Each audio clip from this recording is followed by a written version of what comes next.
नमस्कार बंधुरा आमी अनिंदिता आपनादेर सकलके स्वागत जानाच्छि। आशा करी आपनारा सबाई खूब भालो आछेन।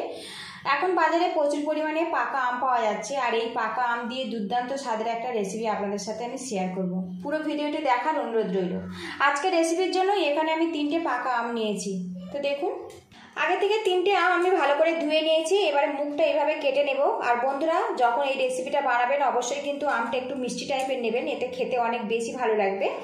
এইভাবে হাত দিয়ে আমি খোসাটা তুলে দেব। এখানে আমি 3টে আম ব্যবহার করেছি, আপনারা চাইলে 4টে 5টা আম দিয়ে রেসিপিটা বানাতে পারেন। এইভাবে খোসাটা আমি ছাড়িয়ে নেব।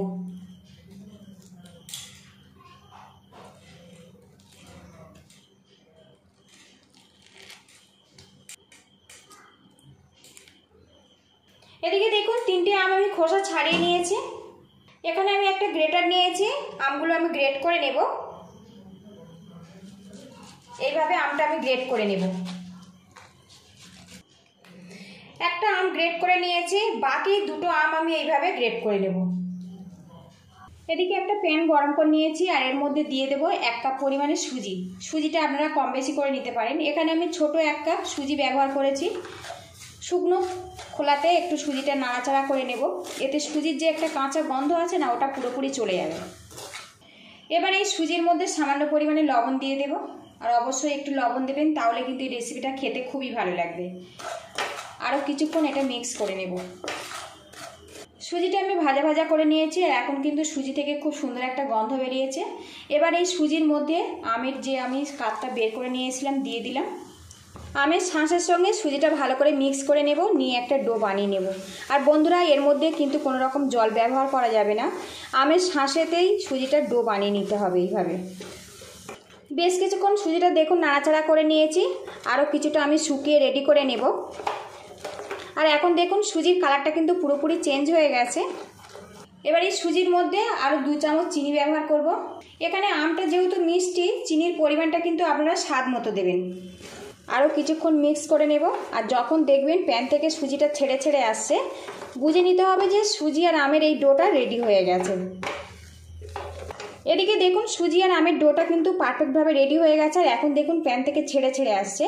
এই অবস্থাতে কিন্তু গ্যাসের হিটটা বন্ধ করে দিতে হবে, দিয়ে ডোটা নামিয়ে নিতে হবে। এবার এই ডোটা আমি ঠান্ডা করে নেব। আবারও একটা গ্যাসে আমি কড়া বসিয়েছি আর এর মধ্যে দিয়ে দেবো 1.5 কাপ পরিমাণে দুধ। এর মধ্যে একটা এলাচ দিয়ে দেব, 3 চামচ পরিমাণে চিনি। চিনিটা আপনারা স্বাদ মতো দেবেন। গ্যাসের হিটটা আমি লো টু মিডিয়ামে রাখবো, রেখে আমি দুধটা ফুটিয়ে একটু ঘন করে নেব।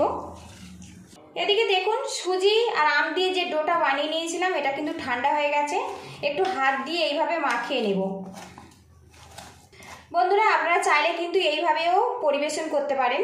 এখান থেকে ছোট ছোট করে অল্প অল্প করে আমি এইভাবে কেটে নেব। খুব বেশি কিন্তু বড় করব না, ছোট ছোট করে, যেভাবে আমরা রসমালাই কিনে খাই বাজার থেকে সেই রকম টাইপ করে এটা বানিয়ে নিতে হবে। এইভাবে একটু হাত দিয়ে এইভাবে গোল করে নেব। এদিকে দেখুন একটা কিন্তু গোল্লা আমার রেডি হয়ে গেছে। আপনারা চাইলে এখানে কিন্তু এগুলো লম্বা লম্বা করেও বানিয়ে নিতে পারেন। আমি এখানে গোল শেপ দিয়ে বানিয়ে নিচ্ছি আর একটু সুন্দর করে গোল করে ঘুরিয়ে নেব। তো দেখুন আরও একটা রেডি হয়ে গেছে। এদিকে দেখুন আমের গোল্লাগুলো আমি সব রেডি করে নিয়েছি। আর বন্ধুরা এখানে আমের গোল্লা বানানোর সময় আপনারা যতটা আমের শাঁস নেবেন তার অর্ধেক পরিমাণে সুজি নেবেন, তাহলে কিন্তু গোল্লাটা অনেক বেশি টেস্টি হবে। তো দেখুন সবগুলো গোল্লা কিন্তু আমার রেডি হয়ে গেছে। এদিকে দুধটা দেখুন বেশ কিছুক্ষণ ফুটিয়ে নিয়েছি, এতে কিন্তু দুধটা বেশ ঘন হয়ে গেছে। এদিকে আমি একটা ছোট্ট স্টিলের বোল নিয়েছি আর এই বোলের মধ্যে 1/2 চামচ পরিমাণে কাস্টার্ড পাউডার দিয়ে দেব। এবারে এর মধ্যে সামান্য জল দিয়ে দেব।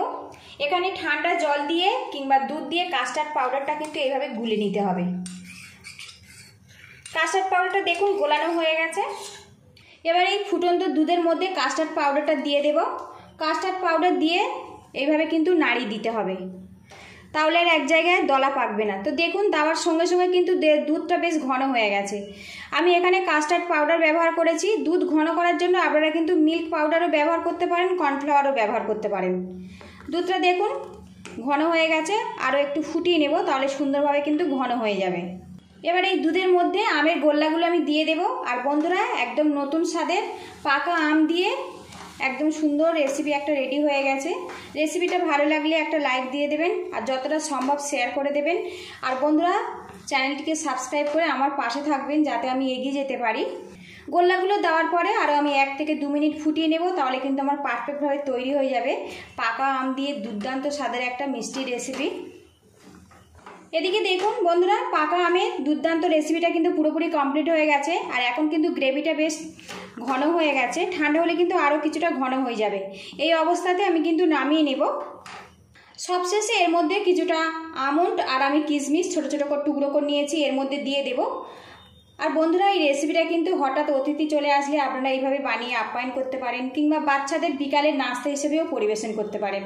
আর এই রেসিপিটা কিন্তু বন্ধুরা আপনারা একটু ঠান্ডা ঠান্ডা পরিবেশন করবেন, তবে খেতে কিন্তু অসাধারণ হবে। এদিকে দেখুন বন্ধুরা, পাকা আম দিয়ে দুর্দান্ত স্বাদের একটা ডেজার্ট আমার কিন্তু পুরোপুরি কমপ্লিট হয়ে গেছে। আর এই রেসিপিটা অবশ্যই ঠান্ডা ঠান্ডা পরিবেশন করবেন, খেতে ভালো লাগবে। ভালো লাগলে বাড়িতে অবশ্যই এইভাবে ট্রাই করবেন। কেমন হয়েছে কমেন্ট বক্সে অবশ্যই জানাবেন। আপনারা ভালো থাকবেন, সুস্থ থাকবেন, দেখা হবে নেক্সট ভিডিওতে। তো বন্ধুরা, পাকা আমের এই রেসিপিটা কিন্তু এখন প্রচুর গরম আছে, ঠান্ডা করে তবেই আমি পরিবেশন করব। পরিবেশনের সময় সামান্য একটুখানি বাদাম এর উপরে ছড়িয়ে দেব, তবে খেতে ভালো লাগবে। আপনারা অবশ্যই বাড়িতে এইভাবে ট্রাই করবেন। আপনারা ভালো থাকবেন, সুস্থ থাকবেন।